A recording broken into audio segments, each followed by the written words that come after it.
Hello, thank you so much for joining us. President Trump taking a high-stakes call with the leader of China on the same day he ignited a feud with the richest man in the world. The president spoke with Chinese President Xi Jinping this morning for a long-awaited conversation about trade. Going into the call, both sides had accused the other of undermining existing trade agreements.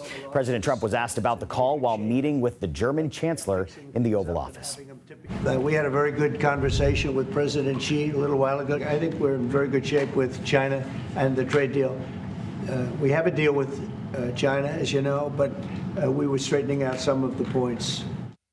Now, while the president sounded positive on his call with Xi Jinping, a new feud has erupted between him and Elon Musk, who was a special government employee just last week. Musk has been critical of President Trump's budget bill, calling it a, quote, abomination. The president was asked about their relationship earlier today. Look, Elon and I had a great relationship. I don't know if we're well anymore, but I'm very disappointed because Elon knew the inner workings of this bill better than almost anybody sitting here, better than you people. He knew everything about it. He had no problem with it. All of a sudden, he had a problem. Musk fired off a flurry of responses on X, including this, quote, without me, Trump would have lost the election. President Trump fired back on Truth Social saying, quote, Elon was wearing thin. I asked him to leave. He added that Musk, quote, just went crazy over the proposed removal of electric vehicle tax credits. Musk said that was a lie. We have CBS News team coverage on this. White House reporter Navarro is at our Washington bureau, and congressional correspondent Nikole Killion is on Capitol Hill. Aaron, I want to start with you. We have a lot to unpack. Tell us more about this very public feud between President Trump and Musk. How did the relationship deteriorate? Yeah, this all started with Elon Musk making a policy disagreement over that budget bill, over what he thought would be too much spending that would be added by the federal government. And then after President Trump voiced that he was disappointed with Elon Musk, said that he maybe was hurt over the electric vehicle tax credits being taken out, Musk expanded his comments about President Trump. He insinuated that President Trump is implicated somehow in the files about Jeffrey Epstein, the multimillionaire who was a convicted sex offender. Elon Musk said that President Trump's tariff plans, which he has criticized before, could cause another recession in the second half of this year. And we're already seeing the impact of this for Elon Musk. You saw Tesla stock drop about 14%, worth about $150 billion. The threat to his businesses from President Trump, who said he might terminate federal contracts with Elon Musk's companies. We know that there are at least $19.7 billion worth of contracts with his SpaceX company alone. So there's no real clear path on how this feud that Musk has definitely poured gasoline on throughout the day could actually help him down the line. Yeah, this feud certainly going to send some ripple effects across Washington. Speaking of news coming out of the White House, what are we learning about the president's conversation with Xi Jinping? Yeah, that was the big news that came out of the White House to start the day. It was about an hour-and-a-half talk, something that White House officials had been previewing and placing a lot of importance on, as we believe that this is the first call since President Trump issued his, quote, reciprocal tariff plan.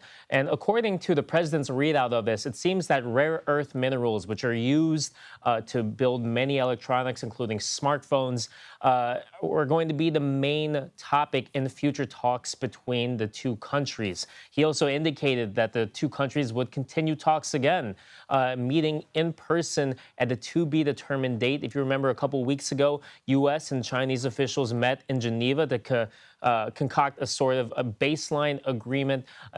The announcement that there was a call today signals to me that they are restarting talks that had, otherwise grown stale in recent weeks. From a global economic leader to a European economic leader, the president also hosted the German chancellor at the White House today. What were the key takeaways from that meeting? Yeah, Chancellor Merz was the latest representative, if you will, from the European Union in trying to get President Trump to stop his, quote, reciprocal tariffs, of which it could be at least 30% or so on Europe. But as you saw in the Oval Office, the talk transitioned from trade to Ukraine and Russia, where the German chancellor seemed to argue that the U.S. could do more to stop the war between Russia and Ukraine, could put more pressure on Russia. But when he was asked by reporters if he would place additional sanctions on Russia, President Trump said he would do that only if it's clear that there is not going to be a deal between the two countries, and signaled that they could also be applied to Ukraine as well. Aaron Navarro reporting for us there. Aaron, thank you. Now let's switch gears, move over to Capitol Hill. CBS News congressional correspondent Nikole Killion joins me now. So, Nikole, how are lawmakers there responding to this latest back and forth between the president and Musk? Yeah, well, I think everyone here is watching this as a ping pong or tennis match. Just the heads keep going back and forth. It certainly is the talk of Capitol Hill. But at the same time, many lawmakers are really, particularly the congressional leaders, are trying to kind of keep focused on the task at hand, which is ultimately delivering the president his so-called big, beautiful bill. So, whether it is Speaker Mike Johnson or Leader John Thune, while they have acknowledged they have differences of opinion with Elon Musk over this bill, it is not going to stop them from trying to do the work. And really, as far as the Senate is concerned, time is of essence, because the president has made clear he would like this bill to his desk by the July 4th holiday. So we continue to see various committees produce their portions of text for this bill. Senators continue discussions about potential changes around this bill. So for them, at least, it's full steam ahead, even despite this Trump-Musk spat. Yeah, you call it a ping pong match. It seems to me more like a messy divorce. Are there legitimate concerns that Musk's statements denouncing the budget bill could jeopardize it in the Senate?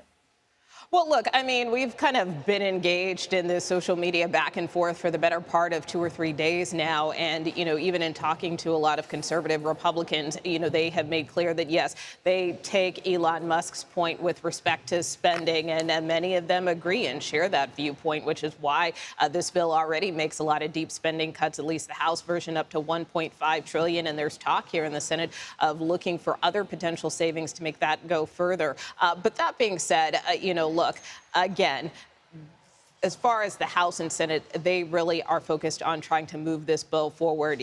Speaker Mike Johnson, for his part, because I did have a chance to talk to him a couple of times this afternoon, he did intend to speak with Elon Musk today. And he says that so far he has not had that opportunity, although he did acknowledge that the two have traded text back and forth. But he has said that he feels that Elon Musk doesn't have all the information he should. He's putting out erroneous information about this bill, that it's not a spending bill. It is a budget reconciliation bill. He has tried to make the point that even though Musk has called him out about not being a fiscal conservative, Mike Johnson in a post today said, "I am still the same Mike Johnson," insisting that this bill ultimately will provide some fiscal savings. So, look, he remains undeterred, even though he hasn't had a chance to speak with Elon Musk directly about this. But as I said, whether it is him or Leader John Thune, they really are not taking their eye off the ball, rather, in terms of trying to get this bill cleared through both chambers. Another busy day in the nation's capital with a dash of drama. Nikole Killion tracking it all for us. Nikole, thank you.